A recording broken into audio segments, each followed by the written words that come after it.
August 3rd, 2025. My name is Rija. The last name is Rochefort. I'm 53. Yeah. And this is a partial living will. The reason I'm doing this is because I've experienced aggressive human trafficking like behavior since 2020. All of this seems to have started in 2014 when I was after I left CIBC bank.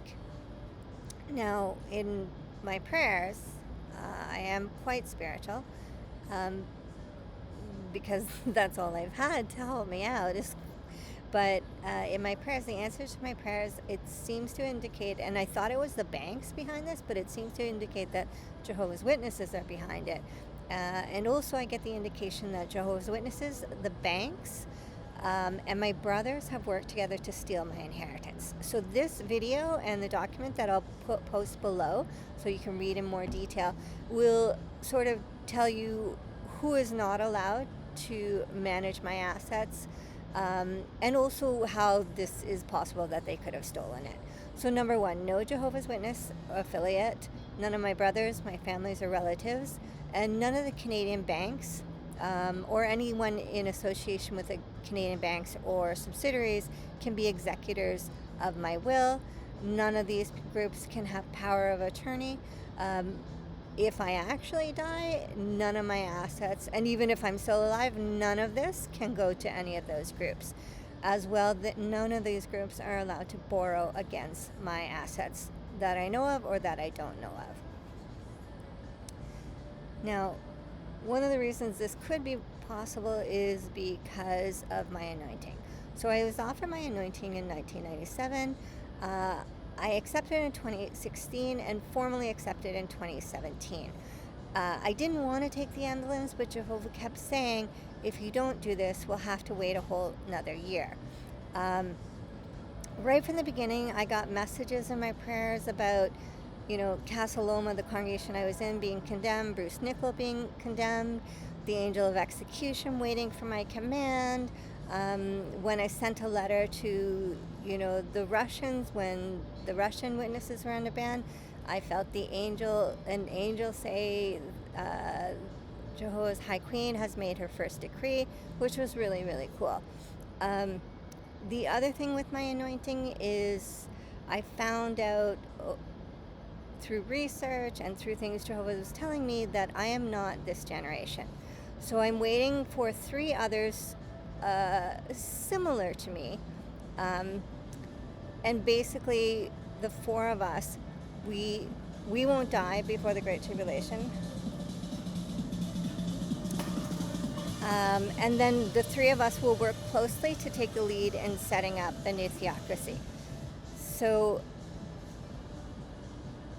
in 2020, when the human trafficking behavior started aggressively, I had to get out. I had to get the police to help me get out of a house in the middle of the night. And the indication I got after praying was Isaiah 65, specifically verse 6:15, where it says, "My chosen ones will use your name as a curse."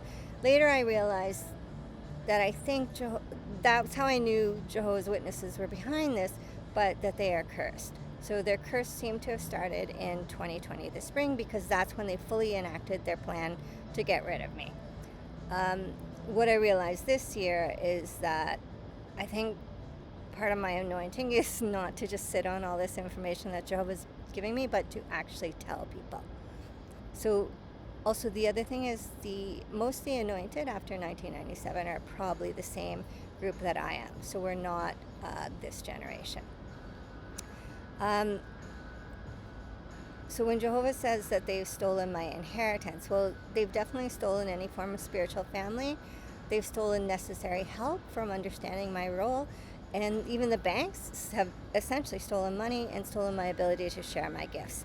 So I want to bring your attention to Achan. In Joshua 7, 1-26, we talk about Achan. He was a upstanding member of Jehovah's organization, but he stole from Jehovah. And as a result, the Israelites lost the battle. They were very despondent. After inquiry, they found out that they had to root him out. Only when his family was totally destroyed did Jehovah bring blessing on his organization. And it's the same with the Jehovah's Witnesses today. Attacking me is attacking Jehovah. And basically, as of 2020, they seem to be cursed. We actually seem to have a new name.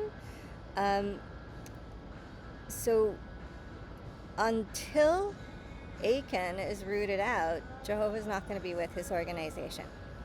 This last page just kind of talks about how unnatural everything is that I've experienced.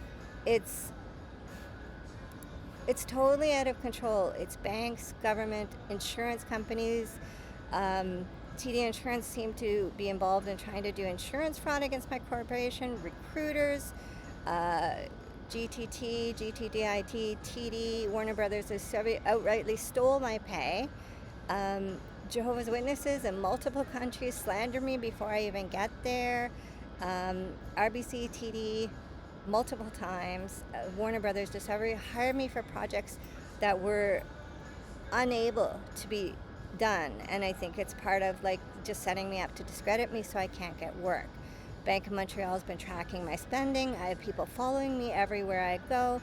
Ministry of Climate sent me up with an IDER for the following year, then got rid of me right before that year started. That seemed to be 100% set up so that they can money launder or embezzle using my corporation.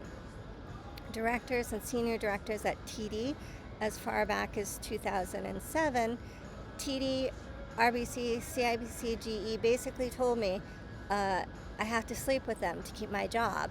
And then one senior director outrightly told me I'd never have success if I didn't sleep with them. So these are the kind of things, it's just so aggressive. The Department of Defense in the United States had a team working with Worcester trying to embezzle my tuition, steal my papers. I don't know what they were up to, but it went on for almost two and a half years. So these kind of things, it's so unnatural, and it definitely feels connected to my anointing. As well as in 2014 at CIBC, I had a Canadian human rights case against CIBC, and the lawyer seemed to bury it. I don't know if he got paid or Jehovah's Witnesses forced him out of it, but that doesn't seem natural that would have been investigated. But it all feels very Gog of Magog-ish. And the fact that it started on the 100th year anniversary of the 1,000-year reign, and 7 years later, like basically in 2020, 2021, I was fully like basically being monitored and set up to be murdered. And the women that they're targeting, it's for the cartel money laundering at the bank, and they don't live more than 3 weeks.